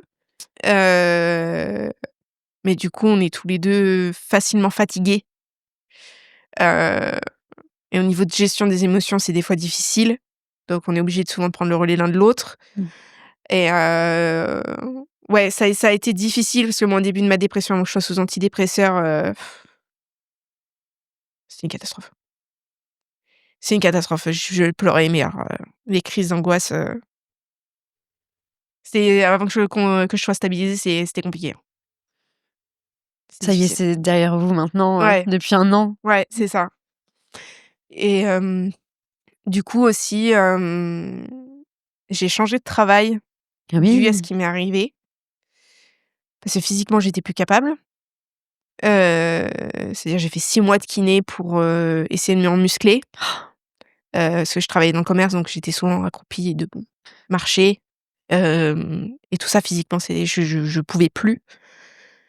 Donc ce qui m'a permis de passer à mon métier d'aujourd'hui, qui me sollicite beaucoup moins. Bon, même si maintenant j'ai récupéré, beaucoup de niveau musculaire, heu, mais du coup, ça m'a permis de faire un métier que j'aime. Donc il y a ce côté positif, j'ai pu changer de métier pour quelque chose que j'aime. Tout à fait. Heu, donc ouais, ça il Tu y a tu quand peux même du dire ce que positif tu dans fais l'histoire. maintenant pour voir la Du reconversion? coup, maintenant, je suis maroquinière, donc voilà, j'ai beaucoup moins de marche, beaucoup moins de choses à porter, physiquement, c'est plus facile, même si voilà, je suis considérée comme étant sans séquelles, parce que j'aurais pu finir handicapée pareil, Mmh. j'aurais pu finir Aussi, bien handicapée. sûr. On me l'a dit, hein, Ouais. on me l'a dit, quand, un infirmier m'a emmenée, passer une IRM, mon IRM cardiaque. Il m'a dit: «Vous avez de la chance, vous auriez pu finir handicapée». Heu, donc ouais, non, je suis contente, je suis sur mes 2 jambes. Oui, tu réalises aujourd'hui Ouais, ouais, ouais, ouais, ouais. cette chance quand même, ce positif qu'il y a eu quand même dans Oui, oui, dans le oui, pire. c'est sûr. C'est pas toujours facile parce qu'il y a des fois où il y a des périodes où ça va moins bien. Mais non, globalement, j'ai énormément de chance. Je suis debout, mon fils, va bien malgré ses problèmes de sommeil. Franchement, on a beaucoup de chance. On nous dit souvent qu'on a eu beaucoup de chance. Enfin, même dans le milieu hospitalier quand on y était, en réanimation, en cardiologie, en maternité, enfin peu importe, on a dit: «Vous avez eu énormément de chance». Oui, puisque même eux n'y croyaient pas à votre survie Non, et non, vous non. êtes là aujourd'hui. Ouais. Vous profitez encore plus de la vie? Oui, oui, ah bah, tu vois pas pareil, hein. Donc Je me doute. ouais. Qu'est-ce que, est-ce qu'il y a un conseil que tu pourrais donner à un parent, une maman ou un papa qui écoute ton témoignage aujourd'hui et qui se retrouverait dans une situation un peu similaire à la tienne, même si chaque histoire est bien Mmh. différente? Surtout de se faire aider parce que, même si on est entouré, en fait, tu peux pas toujours, tout dire à ta famille. Même s'ils sont là, tu as besoin d'extérioriser avec quelqu'un d'extérieur. Parce qu'avec la psychologue, j'ai abordé tout ça et on est allé plus profondément dans des choses et on a travaillé sur des choses. C'est surtout, ouais, voilà, le principal, c'est de se faire aider. Se faire aider avec son petit aussi voilà, on est en dépression postpartum parce qu'il nous est arrivé quelque chose ou même pas d'ailleurs, parce qu'il y a des femmes qui font des dépressions postpartum, malgré que la grossesse se soit très bien passée. C'est de se faire aider. Moi, ma mère venait m'aider la journée, quand elle travaillait pas, pour, prendre un peu le relais et que j'aille faire une sieste. Enfin, vraiment, c'est de se faire aider à tous les niveaux, que ce soit psychologique et même, auprès de son petit, quand c'est difficile. Bien sûr, Donc ouais, ça, c'est important. oui, d'en prendre conscience. D'en prendre conscience et surtout de pas avoir honte. Parce qu'il y a beaucoup de gens qui ont honte d'aller voir un psychologue, alors que, moi, maintenant, j'en ai plus honte de dire que je vais voir une psychologue, hein. C'est très bien de le dire. Ouais. Une dernière question, est-ce que, c'est prévu dans vos projets de faire un deuxième enfant ou est-ce que ça fait partie peut-être d'une crainte ou? Alors avant, je voulais 2 enfants. Je crois que Julien aussi. Mais maintenant, on a révisé notre copie. Julien, ça l'a traumatisé. Il dit: «Moi, si c'est pour revivre ce qu'on a vécu, c'est non». Alors comme je lui dis, bon, une deuxième appendicite, la probabilité Impossible? est quand même ultra minime, mais Mmh. mais ouais, non et ouais, on a tellement de soucis de sommeil, Il y a ça on aussi. commence juste à récupérer des nuits à peu près convenables, heu, que là non, enfin, c'est je pense que là, j'arriverai pas à supporter la fatigue d'un deuxième enfant. C'est déjà, ouais, on est tellement fatigué avec Ewen, qui a toujours ses problèmes de sommeil malgré que ce soit mieux, que de en plus se rajouter de la fatigue avec un deuxième enfant qui ne ferait pas ses nuits, même si chaque enfant est différent. Mmh. On a une chance sur 2 qu'il fasse Oui. ses nuits ou pas. Donc Non c'est mais, un peu jouer au poker, c'est pour ça que je te pose la question parce que c'est bien d'avoir conscience de toutes ces choses, mmh, aujourd'hui qui est votre quotidien. Pendant un temps, ça m'était revenu l'envie d'un deuxième enfant et puis, dès qu'Ewen me refait une nuit pourrie, ça me rappelle à l'ordre en me disant: «Ouais, non». Écoute, le temps, fera peut-être les Voilà, choses, peut-être en qu'un tout jour cas on fera changera les choses. d'avis, mais Voilà. là pour le moment c'est non, Mmh. c'est non. Bon, on va remplir, ce petit bocal de cœur.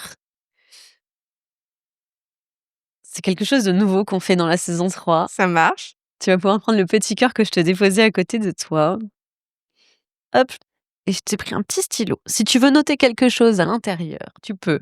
OK, C'est pas une obligation. Tu fais vraiment ce que tu veux. Tu peux poser ton micro si tu veux. Ce ça sera plus marche. facile.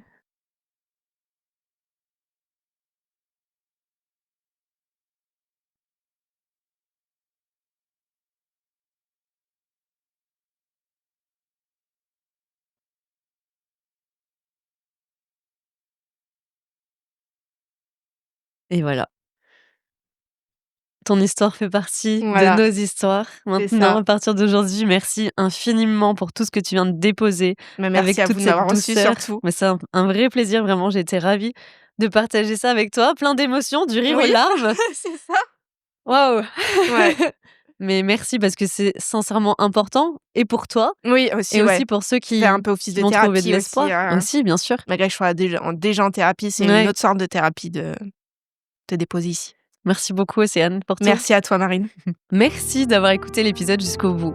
Pour nous soutenir, pensez à vous abonner, commenter et partager l'épisode sur vos réseaux sociaux. Vous pouvez aussi nous évaluer 5 étoiles sur votre plateforme d'écoute préférée. C'est très important. Et moi, je vous retrouve mardi prochain pour un nouveau témoignage d'espoir, de résilience et de confidence sur la maternité et la parentalité moderne.